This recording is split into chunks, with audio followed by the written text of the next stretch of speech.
दोस्तों ऑलमोस्ट 3 साल पहले 17 दिसंबर 2021 को Pushpa the rule movie theatre में रिलीज हुई थी और इस मूवी के रिलीज के बाद ही इसके डायलॉग्स, गाने एंड पुष्पाराज के कैरेक्टर ने ऑडियंस को अपना दीवाना बना लिया। खास करके अल्लू अर्जुन के धमाकेदार परफॉर्मेंस ने, जिसके लिए अल्लू अर्जुन को नेशनल अवार्ड भी मिला। लेकिन अब पुष्पाराज कोई नॉर्मल कैरेक्टर नहीं, एक ब्रांड बन चुका है। जैसे कि रोलेक्स का नाम सुनते ही दिमाग में सूर्या का कैरेक्टर आता है, रॉकी भाई के नाम से यश सामने आता है, उसी तरह आप कहीं भी पुष्पा का नाम सुने सबसे पहले दिमाग में अल्लू अर्जुन ही आएगा। पर एक मामूली सा मजदूर से सिंडिकेट का मालिक बनने तक का सफर पुष्पा के लिए इतना आसान भी नहीं था। पुष्पाराज को अपने सरनेम के कारण उसको एंड उसकी फैमिली को ना जाने कितनी ही जिल्लतें सहनी पड़ी थी, पर वो बचपन से डिसाइड कर लिया था कि अब वो किसी के आगे झुकने वाला नहीं, अब झुकने की बारी उन सब की है। इसीलिए पुष्पा ने छोटे मोटे चिंदी कामों को छोड़कर स्मगलिंग में घुस गया, क्योंकि उसको पता था कि पैसा आएगा तभी पावर भी आएगा और लोग इज्जत भी करेंगे। जिसके लिए पुष्पा ने तो पहले बस एक छोटे मजदूर की तरह ही लाल चंदन के पेड़ को काटने के लिए गया था, जहाँ पे उसका मुलाकात इंस्पेक्टर गोविंद से हुआ।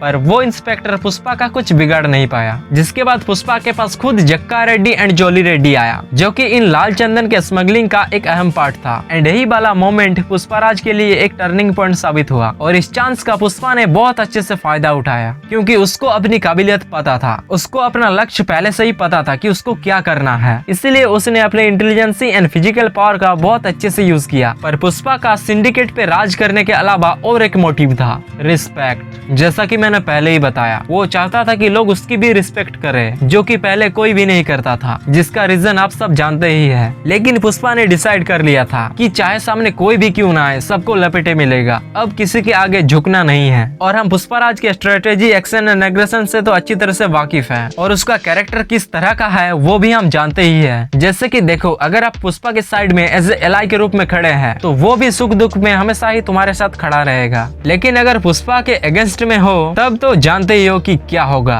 पर आप पुष्पा को एक प्रॉपर हीरो नहीं बोल सकते, क्योंकि एक तरफ तो वो एक अच्छा इंसान है और दूसरी ओर स्मगलिंग जैसा गैर कानूनी काम भी करता है, एक एंटी हीरो के जैसा। एंड मैं भी पुष्पा को एक एंटी हीरो ही मानता हूँ, जो कि पहले अपनी एंड अपने फैमिली के बारे में सोचता है। और यही तो एक एंटी हीरो की पहचान है कि भाड़ में गया बाकी सब, पहले अपना देखो। एंड अब तो सिंडिकेट का राजा बनने के बाद इसे मारने के लिए इसके दुश्मन सही मौके का इंतजार कर रहा है। बट इन सब में जो पुष्पा को कड़ी टक्कर देगा वो है इंस्पेक्टर भंवर शेखावत। एक यही है जो पुष्पा की बुरी तरह मारने वाला है। एंड पहले पार्ट में पुष्पा ने जिस तरह से इसकी ईगो को हट किया है, वो बस मौके के तलाश में है।